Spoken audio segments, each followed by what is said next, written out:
Hello viewers, yes, this is Ranjana ma'am and you are watching, yes, it's mine as well as your channel.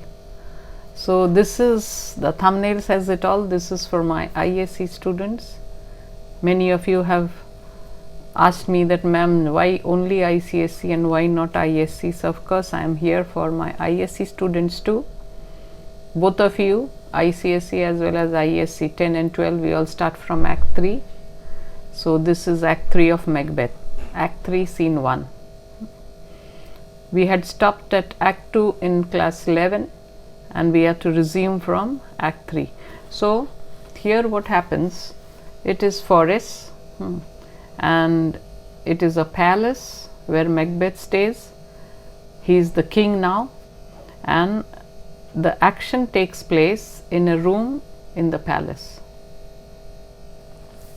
Enter Banquo. Banquo suspects Macbeth because he had heard what the witches had prophesied. So, thou hast it now, king, Cawdor, Glamis, all, as the weird women promised, and I fear thou playedst most foully for it, most foully for it. Yet it was said it should not stand in thy posterity, but that myself should be the root and father of many kings. If there some truth come, if there come truth from them, as upon thee, Macbeth, their speeches shine. Why, by the verities on thee made good, may they not be my oracles as well, and set me up in hope? But hush, no more. Senate sounded. So Banquo is alone here. He is talking as if he is talking to Macbeth, but Macbeth is not present there. Rather, he is talking to himself. So he says that Macbeth, you have got everything, everything that the witches or the weird sisters had promised. The first one had hailed Macbeth as the Thane of Glamis. Macbeth already had been the Thane of Glamis. He had inherited the title from his father. Then the second witch had hailed him as the Thane of Cawdor, and immediately afterwards he had been made the Thane of Cawdor when the Thane of Cawdor was executed for betrayal of the king, and Macbeth was given the title. And only one prophecy remained to be fulfilled, and that one also has taken place. Now he has become the king hereafter. So in murdering Duncan, he has become the king. That is why Banquo says, and I fear thou playedst most foully for it. So you have got the kingship in a foul manner. I am afraid that you have got the kingship in a very foul manner. For it, yet it was said, it should not stand in thy posterity. Yet the witches had also predicted that the kingship would not pass on to your descendants. Macbeth is childless. So your descendants should not inherit the throne. But that myself shall be the root and father of many kings. And these same witches had also predicted that I will not be the king, but I will be the root cause, or rather my descendants will be the king, maybe of more than one country. So my descendants, that means he will be the root and father of many kings which will follow. So if there is some truth in regarding your case, there is truth regarding his case. Why? Because Thane of Cawdor and the king hereafter have been fulfilled. So there is truth in his case. So if there is truth in your case, then why not my case? So can I assume that in my case also they will prove to be the truth? That means my heirs will become kings. I will be father to a line of kings. That is what the witch is. Not so great as Macbeth, yet greater. So he wouldn't be king, but he would be father to a line of kings.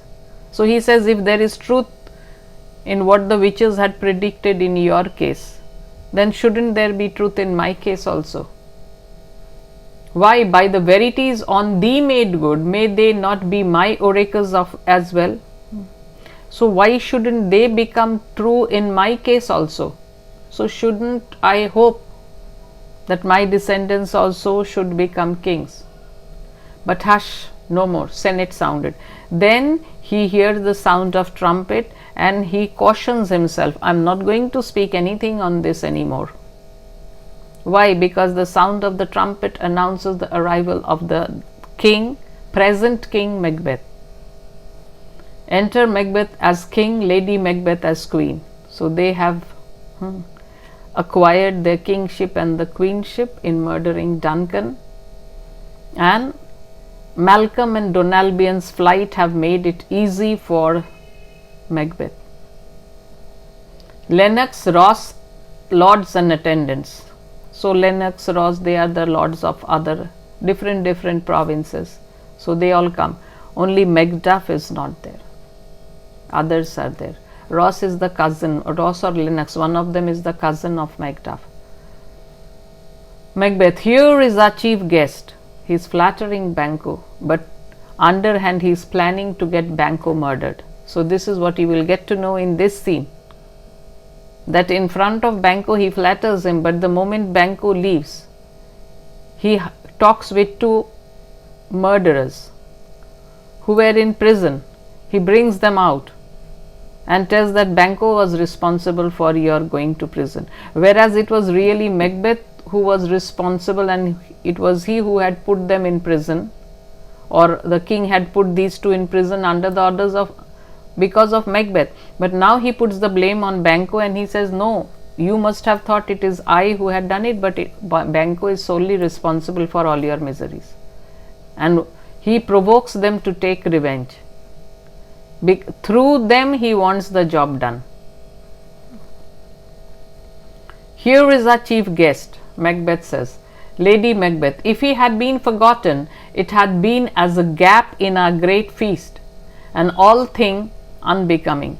So both of them, Lady Macbeth also says that if Banquo had been forgotten in this field, then the feast or the dinner which we have hosted would become incomplete. It would be really useless. It would be a futile thing. So much importance to Banquo at this moment. Macbeth, tonight we hold a solemn supper, sir, and I'll request your presence. So Macbeth invites him to a grand banquet at night, and he says that I would request you that you should be present on the occasion. Banquo, let your highness command upon me, to the which my duties are with the most indissoluble tie forever knit. So this Macbeth and Banquo, they had fought in that war as generals, side by side. And see how tables have changed, tables have turned. Macbeth is now the king. Both of them at that time had fought for the king against the king of Norway, and now Macbeth has become his boss. So what does Banquo say? Banquo says that yes, my lord, you just have to command, and I am obliged, I am bound to follow your orders with all loyalty. Did you ride this afternoon? So Macbeth wants to know if Banquo wants to go for a ride. It is in the past tense, but no, he is asking whether Banquo is to go for a ride. Question should be in the future tense. A little bit of grammatical errors, don't mind. Banquo, "Ay, my good lord." So Banquo says, "Yes, my good lord, I'll be going riding. I will be going riding. We should have else desired your good advice, which still hath been both grave and prosperous in this day's council. But we'll take tomorrow.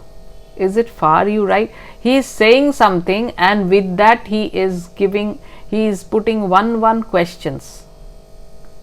Actually, Macbeth wants to know about Banquo's whereabouts, his plans, whether he is going riding or not. Then only he will implant the murderers accordingly. But he is hiding it under the garb of flattery. So he says that if you were not going riding, then I would have consulted you. Your advice, they are always very wise. Your advice, they are so knowledgeable, so profitable. So we could have taken your advice at the council meeting. But no problem, we can take your advice tomorrow also. But he knows that tomorrow will not come. He has planned to murder Banquo today, and he is gathering information so as to tell the murderers where they should hide and wait for Banquo to kill him and his son Fleance. So just see the last line. He doesn't want to arouse the suspicion of Banquo. That is why he talks something and then one line he adds. And then he says, is it far you ride? That means, are you going on a long ride? Banquo, as far, my lord, as will fill up the time betwixt this and supper. So I will go only up that far, which I can go to fill up this gap. That means from now till the supper time, I am free. So I will go riding so as to fill up the time. That means, suppose I have 2 hours in hand, I will go riding 1 hour and the remaining 1 hour will be for my return. Go not my horse the better, I must become a borrower of the night for a dark hour or twain. So he says that if my horses, they are not so fast, then I might be an hour late. I might be an hour or 2 late after nightfall.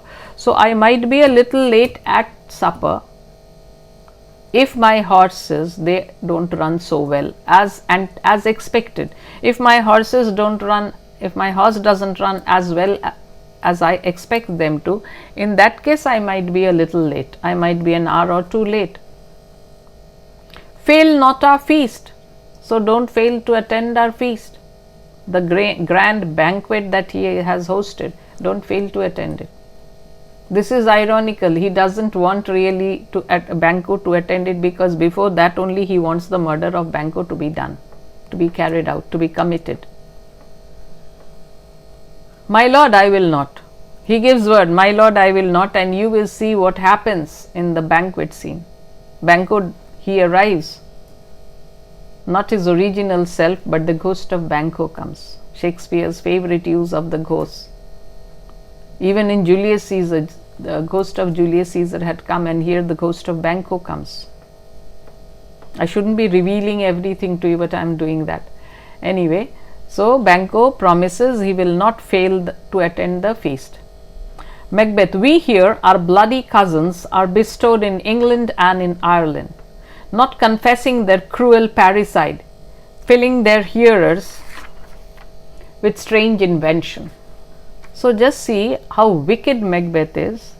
The moment he saw Malcolm and Donalbain escape, he realizes that they must have suspected Macbeth, and that is why they ran away. So now it's easy for him, so he puts the blame on them, and he is telling Banquo that I have heard that my bloody cousins, that means guilty cousins,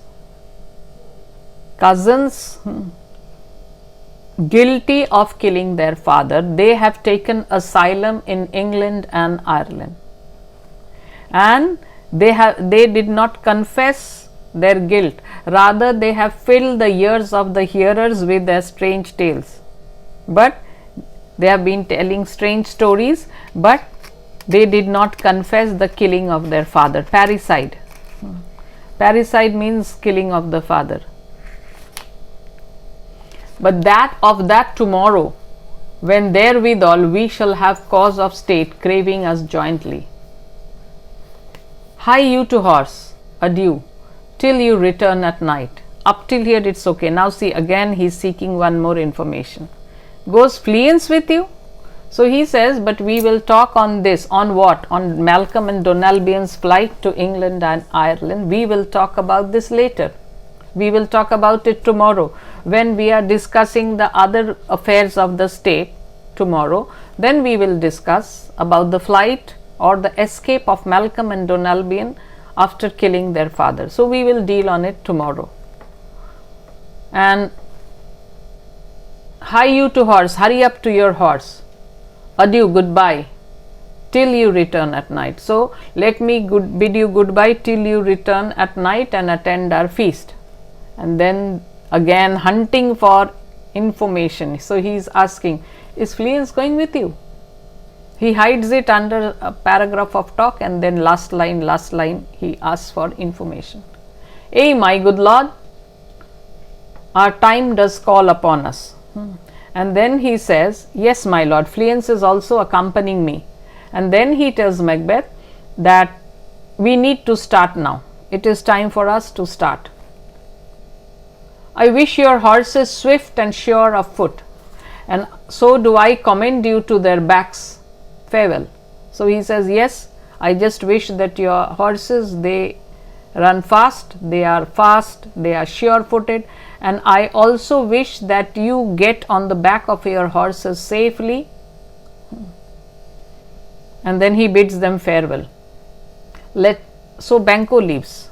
Let every man be master of his time till 7 at night. To make society the sweeter welcome, we will keep ourselves till supper time alone. While then, God be with you. God be with you is the lengthy form of goodbye. What does God be with you mean? God be with you means goodbye. That has been shortened into a goodbye. So Macbeth says, after Banquo leaves, he tells the other lords like Lennox, Ross. So he tells that all of you, you are free to go, free to be yourself. That means you don't need to attend on me. Let every man be the master of his time. So you are left to yourself till 7 at night.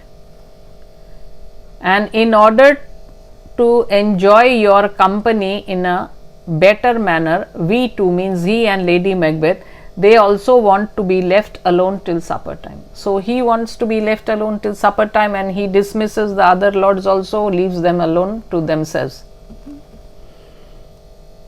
So till then, let me bid you goodbye. Exeunt all except Macbeth and a servant. So even Lady Macbeth leaves. Lady Macbeth is not aware of this plan. First one, Lady Macbeth had planned it. This one, killing of Banquo, Lady Macbeth is nowhere in the picture. He plans it with the two murderers. And after this, from one crime to the other, Macbeth doesn't consult his partner in crime. Most probably he doesn't trust anyone. Exeunt all except Macbeth and a servant. Sirrah, a word with you. Attend those men our pleasure. So Sirrah is when you address someone who is subordinate to you. So he is calling the servant and telling, I want to have a word with you. I want to talk. Are those men waiting to see me? So he had told some people, some two men to wait for him. So he is asking the servant, are they still waiting for me? They are, my lord, without the palace gate. So he says, yes, my lord, they are waiting. And they are waiting where? At the palace gate. Bring them before us. So Macbeth wants that these two should be produced before him. So the servant leaves. And now this is a soliloquy. To be thus is nothing but to be safely thus. One soliloquy, very important one, is this a dagger in Act 2. And this is another soliloquy. He says, to be thus is nothing but to be safely thus. So to be thus means to become the king is nothing unless I can have it safely. Why? Because his fears in Banquo strike deep. He knows that Banquo is aware of the prophecy and Banquo suspects him of killing the king. Our fears in Banquo stick deep, and in his royalty of nature reigns that would be feared. So he says that our fear, so he is afraid of Banquo. So his fear of Banquo has become very deep rooted. Why? Because of the royalty of his nature. That means Banquo possesses a royal nature, magnanimous nature. And naturally, Macbeth is afraid of his royalty in nature. Banquo. He might at this moment seem to be subordinate to Macbeth, but his royalty in nature is feared by Macbeth. Macbeth fears his royalty of nature. Reigns that would be feared. It is much he dares. So yes, he is quite a daring person. He is fearless. And to that dauntless temper of his mind, he hath a wisdom that doth guide his valor to act in safety. Not only is he brave, not only is he courageous, but there is something else. He is also a very wise person. And it is this wisdom only which guides his valor or bravery to act in a safe manner. Yes, Banquo is suspicious of Macbeth, but his wisdom makes him act in a safe manner.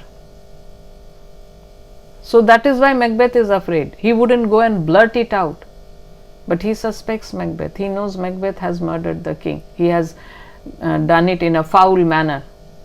So that is why Macbeth is afraid of him.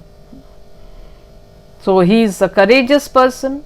He is brave. He is a courageous person, and added to his courage, he has a lot of wisdom, and he is a wise person, and this wisdom only makes him act in a safe manner. There is none but he whose being I do fear. So among all the people in the kingdom, there is no one else other than Banquo of whom I am afraid. So the great Macbeth, he is afraid of no one else but Banquo. And under him my genius is rebuked, as it is said, Mark Antony's was by Caesar. So he says, my genius, by that he means my genius is rebuked. So by this he means his guardian angel, those who protect you. So in front of Banquo, it seems as if my guardian angel is also in control, in the same way as Mark Antony's guardian angel was controlled by Caesar. It is said Mark Antony's was by Caesar. So Mark Antony, in front of Caesar, Mark Antony's guardian angel could do nothing. In the same way, my guardian angel seems helpless in front of Banquo. Just see he's citing the courage or bravery of Banquo. He chid the sisters when they first put the name of king upon me. So he scolded the sisters rather, or he challenged the sisters. Sisters means the weird sisters, the three weird sisters, when they greeted Macbeth as the king of England, king of Scotland, king hereafter. When they said, he scolded them. And what else did he say? And bade them speak to him. And he ordered, he was not afraid of the weird sisters, rather he ordered them that they should speak to him. Then prophet like they hailed him father to a line of kings. So what did the witches do? They predicted or they prophesied that Banquo would be a father to a line of kings. That means he won't be the king, but he would be a father. That means his son and his grandson and following line, they would be kings. He won't be king, but his sons and the grandsons, they would inherit the kingship. Upon my head they placed a fruitless crown. So they put the crown on my head, they hail me as the king, they put the crown on my head, but it is a fruitless one. That means I won't be able to present it to my descendants. My descendants won't carry my line. Why? Because Macbeth is childless. So they have put a barren crown on my head. Fruitless, barren. And put a barren scepter in my gripe. So scepter is that rod of authority which you see in the hands of the kings. In Hindi we say Rajdand. So not the Rajdand doesn't mean the punishment given by the king. So a king has a stick with a type of circular shape on the top of it and a narrow stick like thing, and that is in the hands of the king. So that is supposed to be the scepter. You all haven't read Merchant of Venice. Yes. So they have put a barren scepter in my gripe, that means in my grip. So the kings hold the scepter in their grip. So in my grip is a barren scepter. So what does he mean? Scepter cannot be barren. Through this he is trying to tell that I have put a scepter in my hand which I will not be able to pass over to someone who belongs to my family, to my line. I can't hand it over to my son. Someone else will come and take it. Why? Because Macbeth doesn't have any descendants. Thence to be wrenched with an unlined hand, no son of mine succeeding. So he says the scepter which the witches have put in my hand, the witches haven't done it, is Macbeth only who has done it. Their prophecy has incited Macbeth or provoked Macbeth to do the deed. So, but this scepter will be taken away from me because no descendant will succeed me. So, if this happens, if it be so, for Banquo's issue have I filed my mind. For them the gracious Duncan have I murdered, put rancors in the cessel of my peace only for them, and mine eternal jewel given to the common enemy of man.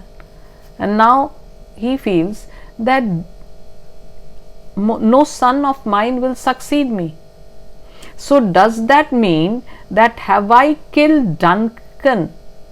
Have I corrupted my mind for the sake of Banquo's sons?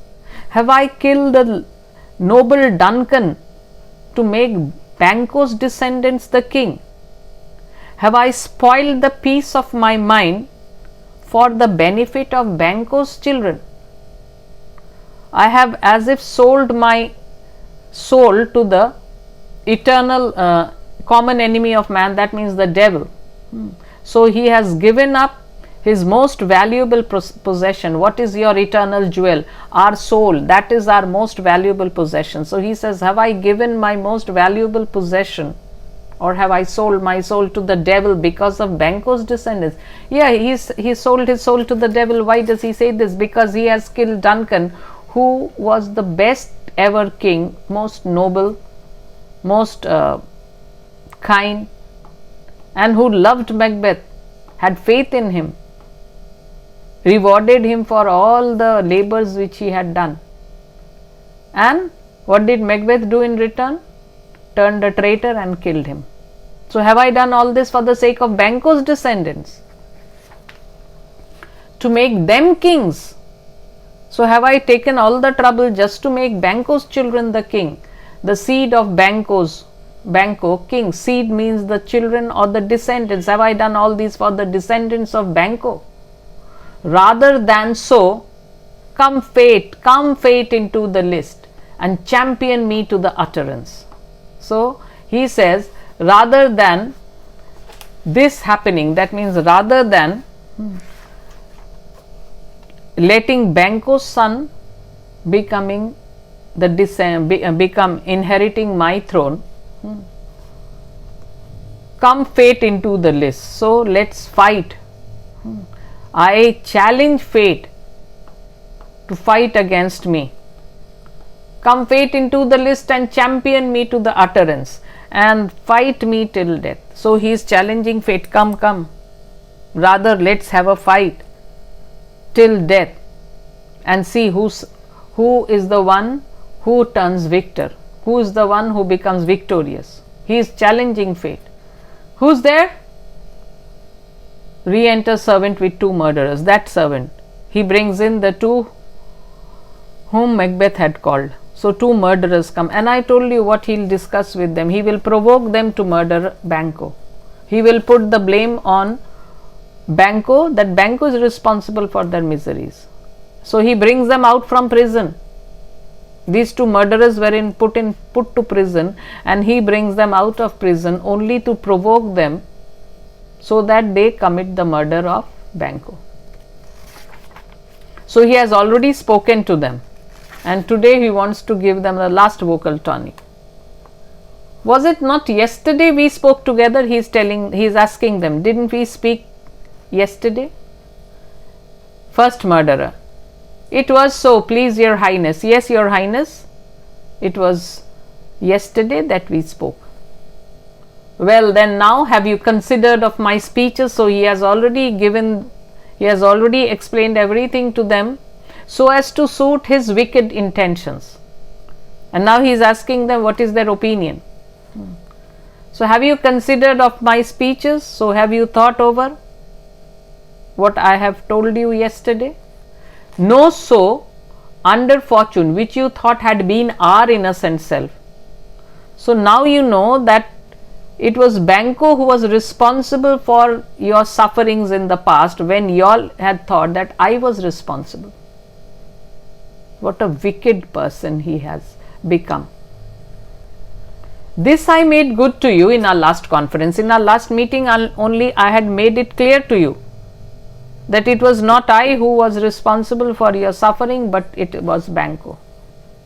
Passed in probation with you, how you were borne in hand, how crossed the instrument who wrought with them, and all things else that might to half a soul and to a nation crazed say, thus did Banco. So he knows how to influence people, very good influencer. So he says that I have already made all this clear to you. I have also given you evidence to you to prove that how you all were deceived, how you all were controlled, what instruments were used to punish you. I mean, what instruments were used, what proof was given against you, and who had given these evidence. I explained everything to you in such a way that even a very stupid or a simple person or even a mad person would understand that no one else but Banco is responsible for all this.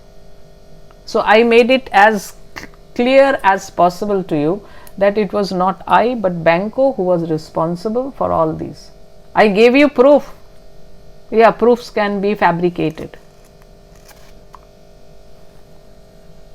So I made it so clear to you that even a mad person would understand it and say that yes, Banco is responsible for all your sufferings.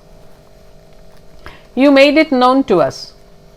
So the first murderer says, yes, you have made it known to us, you have made it clear before us.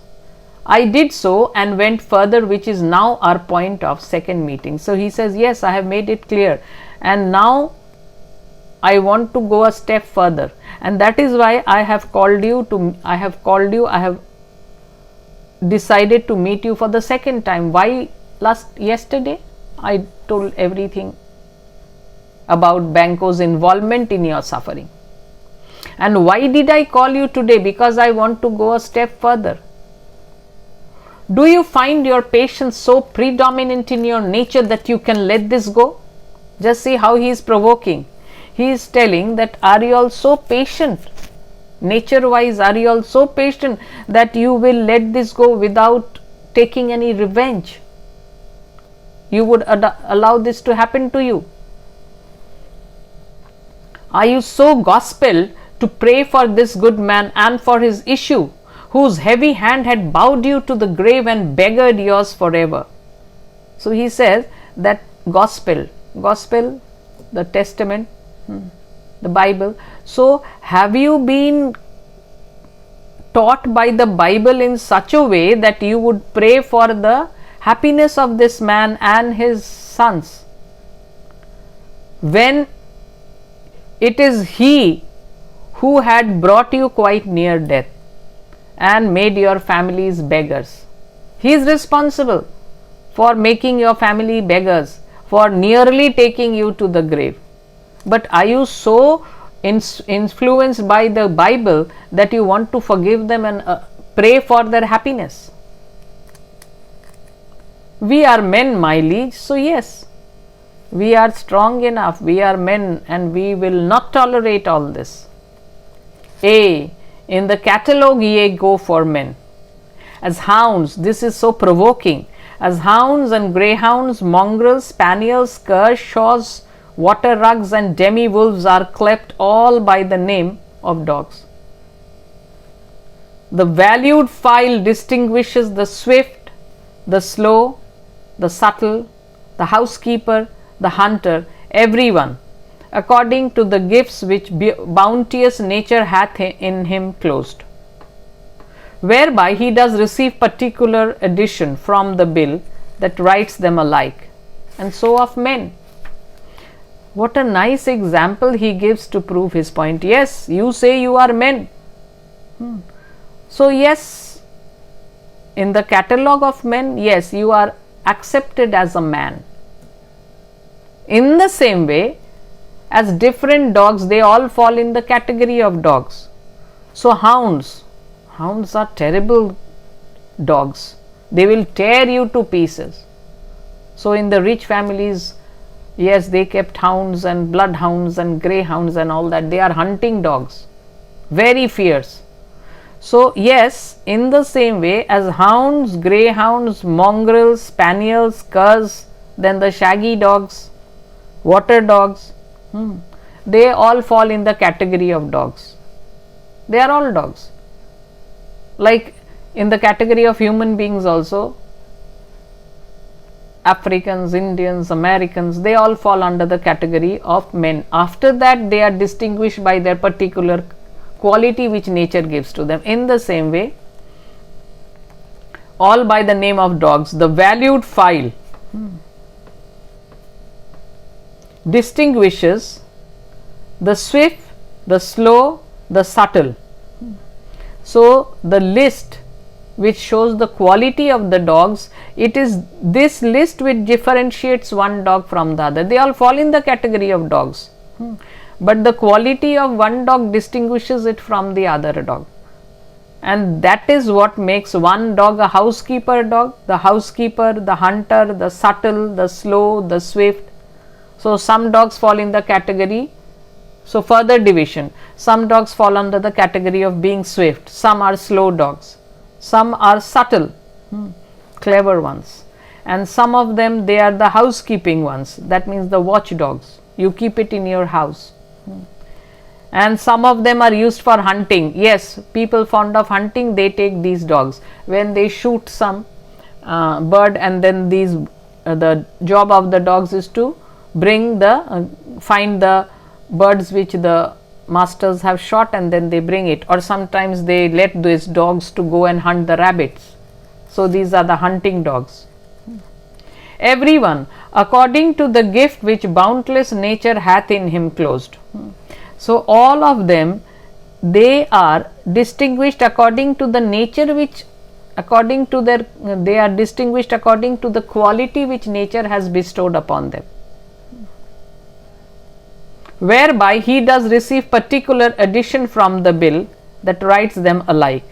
And it is this quality for which he receives individual description, like he is a hunting dog, he is a housekeeper dog. So in the category of dogs, they are mentioned without any distinction, but after that, when a list is made, list of slow dogs, these dogs fall under this. List of fierce dogs, bloodhound, greyhound, they fall under these. List of harmless dogs, spaniels and all that, those sweet dogs, they fall under that list. And so of men. It is the same in the case of human beings also.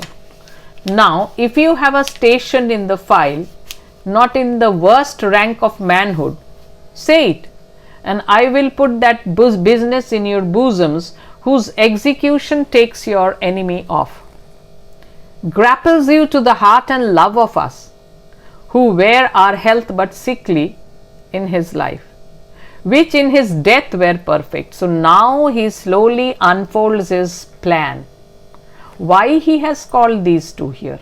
So he says that if you want to enjoy a good position in this list of men, if you don't want to be considered as being in the lowest ranks of men, if you want to enjoy a respectable position, then tell me, and I will tell you of a task. If you fulfill that task, it will do two things. It will eliminate your enemy, and it will also bring you both close to my heart and my love. That means I will become fond of you. If you carry out the murder, if you remove the enemy, who is the enemy? Banco. If you remove him by taking revenge, then I will consider you man enough. I will consider you in the respectable ranks of human beings, not belonging to the lowest list. And not only that, I will consider you as a friend. You will remain close to my heart. Who wear our health but sickly in his life. So, we live a sickly life because of Banco, which in his death were perfect. So, I will lead a secure and safe life only in the death of Banco. My leading a safe life is possible only if Banco dies. So, he is provoking them to murder Banco. So, he wants Banco to be murdered, but he won't do it himself. He provokes these two to take their revenge. I am one, my liege, whom the vile blows and buffets of the world hath so incensed, that I am reckless what I do to spite the world. So, second murderer, after a long silence, he breaks his silence and he says that yes, I am a person whom the cruel blows and hardships of the world have made me so angry that I am ready to take any risk to take my revenge upon the world. So, he wants to take his revenge for being treated in this nasty manner. Actually, Macbeth is responsible for whatever has happened, but he has very cleverly put the blame on Banco. And this man is naturally infuriated, and he says that I have been treated so badly. I have suffered so many cruel blows and faced so many hardships that I am ready to spite upon the world. I am ready to take my revenge at any cost. And I and others, so weary with disasters, tugged with fortune, that I would set my life on any chance to mend it or be rid on it. So, they are desperate. So, this first murderer also says, yes, I am also another one who has suffered such a lot, and I am disgusted with my life. So, I am ready to risk my life either to make it better or to die on account of it. So, he is ready to do or die. Both of you know Banco was your enemy. So, both of you are aware that Banco is your enemy. True, my lord. So is he mine. And in such bloody distance that every minute of his being thrusts against my nearest of life. And though I could with bare-faced power sweep him from my sight, and bid my will avouch it, yet I must not. For certain friends that are both his and mine, whose loves I may not drop, but wail his fall, who I myself struck down, and thence it is that I to your assistance do make love, masking the business from the common eye for sundry weighty reasons. So he says, he knows that this question might be in the minds of the murderers, that you are the king, so why don't you do it yourself? You are all powerful, so why don't you do it yourself? So he explains why he doesn't want to do it. He says, yes, Banco is my enemy also. He is such a great enemy, he is such a deadly enemy, that every moment that he lives is a threat to my existence. And he says, I could have killed him myself with my power. And I could also justify that it is my royal wish because of which I have murdered him. But I don't want to do it. Why? Because both of us, Banco and I, we have some common friends. So if I kill Banco, they will become my enemies, and I don't want that. I don't want my friends, my common friends, to turn my enemies, whose loves I may not drop but wail his fall. So I don't want to lose the affection of those friends, but at the same time, after Banco is killed, I will lament his death. I will cry at his death. So, whom I myself have killed, I will get Banco killed, and later I will cry the loss of Banco. And it is for that reason that I ask for your help. He says, yes, I could have done it myself, but why am I seeking your help? Because I want to keep this business a secret from my friends and also from the common people for some different reasons. We shall, my lord, perform what you command us. So second murderer is ready. First murder, though our lives. So he says, even we are ready to risk our lives for it. Macbeth, your spirits shine through you. Within this hour at most, I will advise you where to plant yourselves.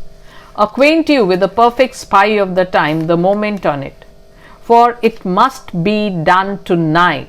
That is why he had gathered all the information. When is Banco going? Is he going riding? When is he going? Who is accompanying him? And something from the palace always thought that I require a clearness. And with him, to leave no rubs nor blushes in the work, Fleance his son that keeps him company, whose absence is no less material to me than is his father's, must embrace the fate of that dark hour. Resolve yourselves apart. So he says that the way you seem determined to carry out the work is reflected in your looks. That means he says, yes, I am certain of your loyalty. I know you all seem determined to carry out the task. And he tells, within an hour I will tell you where you have to kill him. I will also tell you of the most suitable time to carry out this murder. It has to be done tonight, and it should not be done inside the palace premises, a little distance from the palace, so that I will be above suspicion. No one will suspect me of the deed. So yes, here the party will go, and there the murder of Banco will be committed. So Macbeth is nowhere in the scene. So the suspicion should not fall on him. He wants that. He wants to remain clear of the deed, and that is why he has wants to put these two into action. And he says also, to make this a clean one, I want also Fleance to be killed. Fleance will be with him, and his murder is also as important to me as the murder of Banco. So I want you to kill Fleance also. Fleance will also share the same fate as that of his father. That means he will also die along with his father at that same moment. And then he tells, resolve yourselves apart. So go and discuss among yourselves. I will see you all soon. We are resolved, my lord. So they have already taken a resolution. They have made up their minds. I'll call upon you straight, abide within. So Macbeth tells them that I will call upon you all quite soon. So wait for me. Abide within, that means inside the palace. Inside the compound, wait for me. Exeunt murderers, the two murderers leave. Now again a couplet, soliloquy. It is concluded, Banco, thy soul's flight, if it find heaven, must find it tonight. So he is as if telling Banco that everything has been settled. Banco, if your soul wants to reach heaven, then tonight is the time for it. So if your soul is to go to heaven, tonight is the time for the soul to go to heaven. Everything has been settled. And then he leaves. So this is where Act 3 Scene 1 comes to an end. So in Act 3 Scene 1, what did we see? That Macbeth plants two murderers, fills them with wrong information, and provokes them to do the job of murdering Banquo. He is so clever. He doesn't want it to be done in the palace because that would arouse the suspicion. Already he knows that some people are suspecting him for the murder of Duncan. And he also wants that Fleance. Why Fleance? Because Banquo will be the father to a line of kings.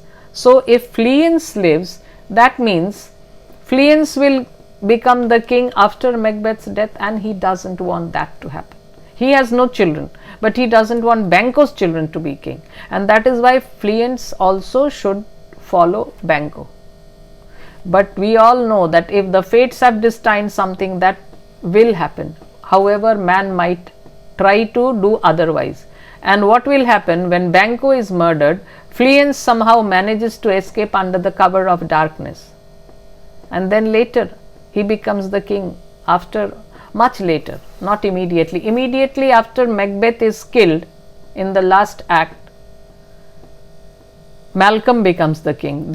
Duncan's eldest son Malcolm becomes the king, but much later. If you check the history of England, you will find that yes, or rather Scotland, England, he will be king to a number of kingdoms. That means Great Britain. Great Britain had 3 kingdoms within it: Ireland, Scotland and England. So later Banquo's descendants will become kings. So he had seen 2 or 3 scepters in their hands. So this will happen. So now if you have any queries, you can always ask me. I try to answer them, but sometimes maybe I miss it. But for the time being, let me bid you goodbye and wait for my next video.